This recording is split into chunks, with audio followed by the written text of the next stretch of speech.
बिस्मिल्लाहिर्रहमानिर्रहीम। अस्सलाम वालेकुम। अल्लाहुम्मा सल्ली अला सय्यिदना मुहम्मदिन व आलिहि वसहबिहि वसल्लम। Welcome to my YouTube channel. इस वीडियो में हम आने वाले वीक का जो कि 21 जुलाई से लेकर 25 जुलाई तक का है euro UST GBP UST GBP JPY UST JPY BTC का टेक्निकल एनालिसिस करने की कोशिश करेंगे। मेरी ये वीडियो जस्ट एजुकेशन पर्पज़ के लिए, आपने इसको फ्रेंड्स एडवाइस के तौर पर नहीं लेना। अगर आप पहली बार मेरी वीडियो देख रहे हैं तो मेरे चैनल को सब्सक्राइब और लाइक कर दें ताकि आने वाली आपको इन्फॉर्मेटिव वीडियो मिलती रहे। मेरा एक फ्री व्हाट्सएप कम्युनिटी ग्रुप भी है जहाँ पे मार्केट की ताज़ा तरीन अपडेट और कोई बई असल का सेटअप मिलता है वो भी अपने कम्युनिटी मेंबर को शेयर करता रहता हूँ। आप भी मेरे कम्युनिटी का हिस्सा बन सकते हैं। ये मेरी वीडियो उन लोगों के लिए है जो करेंसी पेयर पे या बीटीसी पे ट्रेड करते हैं। अब हम टेक्निकली एनालिसिस स्टार्ट करने से पहले फ्रेक्स फैक्ट्री पे देख लेते हैं आने वाले वीक का फंडामेंटल डाटा। अगर हम फ्रेक्स फैक्ट्री पे आने वाले वीक का फंडामेंटल डाटा देखें मंडे को, तो जेपीवाई बैंक हॉलीडे है। जीबीपी के रिलेटेड एक लो इम्पैक्ट न्यूज़ है। उसके अलावा ट्यूसडे वाले दिन देखें तो जीबीपी के रिलेटेड 11 बजे लो इम्पैक्ट न्यूज़ है, उसके साथ 2:15 पे एक हाई इम्पैक्ट न्यूज़ है और यूएसडी के रिलेटेड 2 लो इम्पैक्ट न्यूज़ हैं। 23 जुलाई वेडनेसडे वाले दिन देखें तो हमारे पास यूएसडी के रिलेटेड लो इम्पैक्ट न्यूज़ है, यूरो के रिलेटेड लो इम्पैक्ट न्यूज़ है और 7 बजे फिर यूरो के रिलेटेड एक लो इम्पैक्ट न्यूज़ है और यूएसडी के रिलेटेड एक मीडियम इम्पैक्ट न्यूज़ है। 7:30 पे लो इम्पैक्ट न्यूज़ है। थर्सडे वाले दिन 24 जुलाई को देखें तो यूरो के रिलेटेड काफ़ी हाई इम्पैक्ट न्यूज़ हैं। पहली जो न्यूज़ है लो इम्पैक्ट न्यूज़ है 11 बजे, 12 बजे फिर एक लो इम्पैक्ट न्यूज़ है, 12:15 पे 2 हाई इम्पैक्ट न्यूज़ हैं, 12:30 पे 2 हाई इम्पैक्ट न्यूज़ हैं, 1 बजे दो लो इम्पैक्ट न्यूज़ हैं, 1:30 पे जीबीपी के रिलेटेड 2 हाई इम्पैक्ट न्यूज़ हैं, 3 बजे फिर एक लो इम्पैक्ट न्यूज़ है जीबीपी के रिलेटेड, 5:15 पे यूरो के रिलेटेड 2 हाई इम्पैक्ट न्यूज़ हैं और यूएसडी के रिलेटेड 5:30 पे हाई इम्पैक्ट न्यूज़ है। 5:45 पे यूरो के रिलेटेड हाई इम्पैक्ट न्यूज़ है। यूएसडी के रिलेटेड 6:45 पे 2 हाई इम्पैक्ट न्यूज़ हैं। 7 बजे फिर एक मीडियम इम्पैक्ट न्यूज़ है। फ्राइडे वाले दिन देखें तो जीबीपी के रिलेटेड 11 बजे एक हाई इम्पैक्ट न्यूज़ है और उसके अलावा यूरो के रिलेटेड एक हाई इम्पैक्ट न्यूज़ है और 2 लो इम्पैक्ट न्यूज़ हैं। 5:30 पे यूएसडी के रिलेटेड 2 मीडियम इम्पैक्ट न्यूज़ हैं। 6 बजे फिर यूरो के रिलेटेड एक लो इम्पैक्ट न्यूज़ है। अगर हम देखें यूरो को देखें तो थर्सडे वाले दिन यूरो में काफ़ी वॉलेटिलिटी देखने को मिल सकती है। काफ़ी हाई न्यूज़ हैं और जीबीपी के रिलेटेड भी हाई इम्पैक्ट न्यूज़ हैं थर्सडे, और यूएसडी के रिलेटेड भी हाई इम्पैक्ट न्यूज़ हैं थर्सडे वाले दिन। यानी पूरे वीक में जो हमारे पास हाई इम्पैक्ट डाटा है वो थर्सडे वाले दिन है, 24 जुलाई को है। और थर्सडे वाले दिन मार्केट में बहुत ज़्यादा वॉलेटिलिटी देखने को मिल सकती है।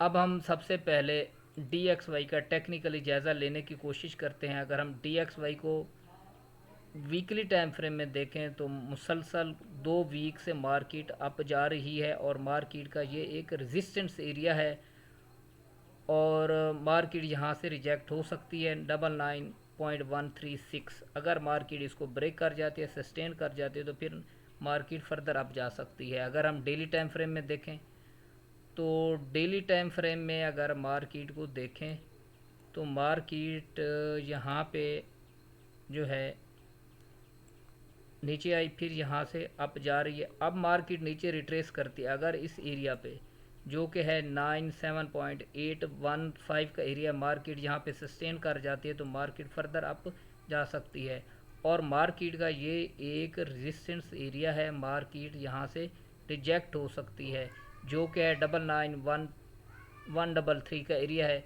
मार्केट यहाँ से रिजेक्शन ले सकती है और डाउन आ सकती है यहाँ से। तो ये है डी एक्स वाई की सूरत हाल। अब हम यूरो को देखते हैं। यूरो को इसका पहले हम वीकली टाइम फ्रेम ओपन करते हैं। वीकली टाइम फ्रेम में देखें तो मार्केट मुसलसल 2 वीक से सेलिंग प्रेशर में रही है और ये मार्केट का एक बाइंग लेवल था, मार्केट ने इसके ऊपर क्लोजिंग दी है वीकली टाइम फ्रेम के मुताबिक। अब हम इसको डेली में देखें, डेली में भी मुसलसल मार्केट जो है सेलिंग प्रेशर में रही है, और ये मार्केट का एक जो है डिमांड जोन था, और मार्केट ने डिमांड जोन के अंदर ही डेली टाइम फ्रेम के मुताबिक क्लोजिंग दी है। और ये आप ट्रेंड लाइन देखें तो मार्केट मुसलसल नीचे आ रही है। अब हमारे पास कहाँ पे बाइंग या सेलिंग लेवल हो सकते हैं, इसको हम H4 के टाइम फ्रेम में देखते हैं। अगर हम H4 टाइम फ्रेम के मुताबिक देखें तो हमारे पास ये एक डिमांड एरिया था, मार्केट ने यहाँ से सपोर्ट ली है, लेकिन ऊपर ये H4 का रेजिस्टेंस, पहले ये बाई का लेवल था, अब ये रेजिस्टेंस का लेवल बन चुका है। मार्केट अगर ऊपर जाती है और यहाँ पे सस्टेन कर जाती है, जो कि है 1.16 990 के 1.1700 के ऊपर समझ लें, अगर सस्टेन कर जाती है तो मार्केट फिर फर्दर अप जा सकती है, और इन लेवल तक 1.17 455 इसको अगर ब्रेक करती है तो फिर मार्केट 1.17 600, और फिर मार्केट अपने इस एरिया तक जो इसका हाई है 1.18 310, यहाँ तक मार्केट के जाने के चांसेस रह सकते हैं। अब अगर हम देखें बाइंग लेवल की बात देखें तो हमारे पास ये जोन प्ले हो चुका है, अब नीचे वाला एक जोन पड़ा है, बाइंग लेवल पड़ा है। मार्केट अगर यहाँ पे हमें बाइंग रीज़न देती है तो हम इस एरिया से बाई करेंगे। ये ऑर्डर ब्लॉक है प्लस FVG है, यूनिकॉर्न मॉडल बन रहा है यहाँ पे। तो यहाँ पे मार्केट अगर हमें मिलती है 1.15 1.15 400 1.15 100, उसके बाद 1.14 866, तो यहाँ से हमें अच्छी बाइंग देखने को मिल सकती है। अगर मार्केट ऊपर जाती है तो ऊपर वाले लेवल भी आपको बता दिए हैं, ये हमारे पास अब रेजिस्टेंस एरियाज़ हैं। और यहाँ पे अगर देखें तो मार्केट ने काफ़ी टाइम कंसोलिडेशन की थी।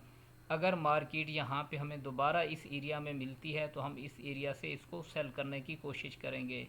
अब हम GBP USD को देख लेते हैं। GBP USD यूरो की तरह GBP USD भी पिछले 2 वीक जो है मुसलसल सेलिंग प्रेशर में रहा है। ये देखने बल्कि 3 वीक हो चुके हैं मार्केट सेलिंग प्रेशर में है। और अब हम यहाँ पे इसके अगर इसको डेली टाइम फ्रेम में देखें तो ये हमारे पास बाइंग लेवल है, मार्केट ने यहाँ से सपोर्ट लेने की कोशिश की है, और मार्केट अभी यहाँ पे इस एरिया में है। तो अगर हम इसका बाइंग या सेलिंग लेवल देखें तो H4 टाइम फ्रेम में इसका जो है हम एनालिसिस करने की कोशिश करते हैं। अगर हम H4 टाइम फ्रेम के मुताबिक देखें तो हमारे पास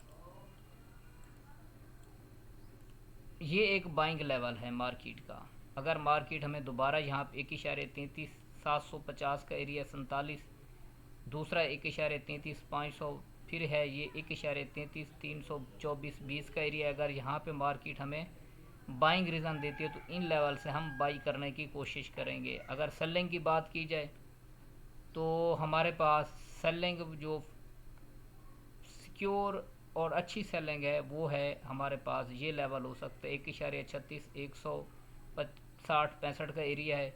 यहाँ से हमें सेलिंग देखने को मिल सकती है नेक्स्ट वीक में। अगर मार्केट ऊपर जाती है इस एरिया पे सस्टेन कर जाती है 1.34 के ऊपर, तो यहाँ से हम इसको बाई करने की कोशिश करेंगे। और फिर हमारा नेक्स्ट टारगेट ये लेवल होगा 1.36 140 50 का एरिया, इस एरिया तक हम इसको होल्ड करने की कोशिश करेंगे। तो ये था GBP का USD का एनालिसिस। अब हम GBP JPY को देख लेते हैं। GBP JPY का वीकली टाइम फ्रेम ओपन करते हैं। GBP JPY मुसलसल अप ही जा रहा है, दूसरा वीक है ये मार्केट अपने बाइंग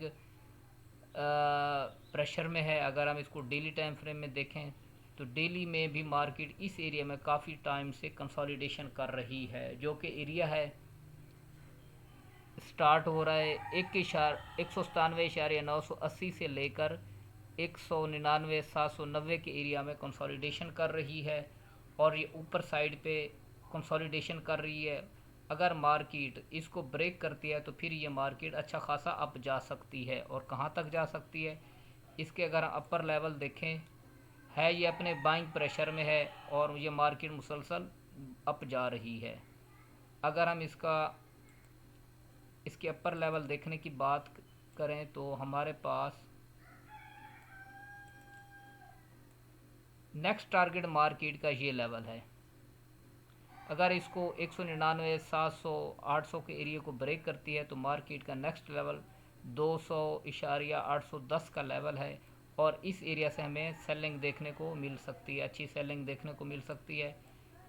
और ये देखें पीछे भी अगर माजी में देखें, यहाँ से मार्केट सेल आई थी और इस एरिया से बाई गई थी 197, यानी अगर 197 660 के एरिया से हमें बाई मिलती है तो यहाँ से हम इसको बाई करने की कोशिश करेंगे। इसको हमने बाई करना है और अपर एरियाज़ को टारगेट करने की कोशिश करेंगे। पहला हमारा टारगेट होगा 200.700 का एरिया।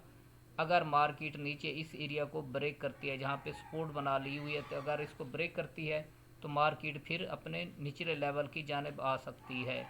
तो बेहतर यही है कि हम इसको बाई करने की कोशिश करेंगे। 197.600 के एरिया से हम इसको बाई करने की कोशिश करेंगे। अगर हम USD JPY को देख लेते हैं। USD JPY weekly time frame open करते हैं। वीकली टाइम फ्रेम में देखें तो मार्केट अपने रेजिस्टेंस एरिया के करीब क्लोज हुई है, लेकिन ये तीसरा वीक है, मार्केट मुसलसल अप जा रही है। अगर हम इसको डेली टाइम फ्रेम में देखें तो हमारे पास जो सेलिंग अपॉर्चुनिटी है यहाँ पे है 150.160 का एरिया है, पहली सेलिंग। नेक्स्ट वीक में दूसरी सेलिंग है 151.430 का एरिया है, यहाँ से हम इसको सेल करने की कोशिश करेंगे। अगर बाइंग की बात की जाए तो हमारे पास ये बाइंग लेवल पड़ा है जो कि है 147.080 का एरिया, यहाँ से हम इसको बाई करने की कोशिश करेंगे। और H4 के टाइम फ्रेम में अगर हम इसको देखें तो हमारे पास कौन से अच्छे या बाइंग लेवल हो सकते हैं। अगर हम बाइंग लेवल की बात करें तो ये हमारे पास अच्छा एक बाइंग लेवल है 147.080 का एरिया है। फिर इसके बाद 146.850 और उसके बाद 146.717 का एरिया, यहाँ से हम इसको बाई करने की कोशिश करेंगे। अगर मार्केट नीचे आती है तो इस एरिया से हम बाई करने की कोशिश करेंगे। अब हम BTC को देख लेते हैं। BTC का वीकली टाइम फ्रेम ओपन करते हैं। वीकली टाइम फ्रेम में देखें तो मार्केट ने एक red candle, spinning type market ने कैंडल क्लोज की है। अगर हम इसका डेली टाइम फ्रेम ओपन करें, डेली टाइम फ्रेम में मार्केट इस एरिया से रिजेक्शन ले रही है। ये मार्केट का ऑल टाइम हाई है, 1,23,307 का एरिया है, ये मार्केट का ऑल टाइम हाई है और मार्केट नीचे अब रिट्रेस कर रही है। अगर हम इसका बाइंग या सेलिंग की लेवल की बात करें तो इसको हम H4 के टाइम फ्रेम में देख लेते हैं। H4 टाइम फ्रेम के मुताबिक हमारे पास बाइंग लेवल 1,15,670 का एरिया है, यहाँ से हम इसको बाई कर सकते हैं। अगर मार्केट इसको ब्रेक करते हैं तो हमारे पास ये अच्छा एक बाइंग लेवल है। ये FVG भी पड़ा है H4 का और अनमिटिगेटेड है, जो कि ये प्रीवियस ऑल टाइम हाई था, ये अब सपोर्ट का काम करेगा। यहाँ से हम इसको लॉन्ग करने की कोशिश करेंगे। अगर मार्केट नीचे आती है 1,12,076 के एरिया से तो इस एरिया से हम इसको बाई करने की कोशिश करेंगे और फिर अपर एरियाज़ को टारगेट करने की कोशिश करेंगे। अगर हमें सेल करना है तो मार्केट अगर यहाँ पे डबल टॉप बनाती है 1,23,395, अगर सेलिंग रीज़न देती है तो यहाँ से हम इसको सेल करने की कोशिश करेंगे और पहला टारगेट हमारा 1,15,000 होगा। ये था हमारा टेक्निकली एनालिसिस। उम्मीद है वीडियो आपको पसंद आई होगी। मिलते हैं नेक्स्ट वीडियो तक, तब तक अल्लाह हाफिज़।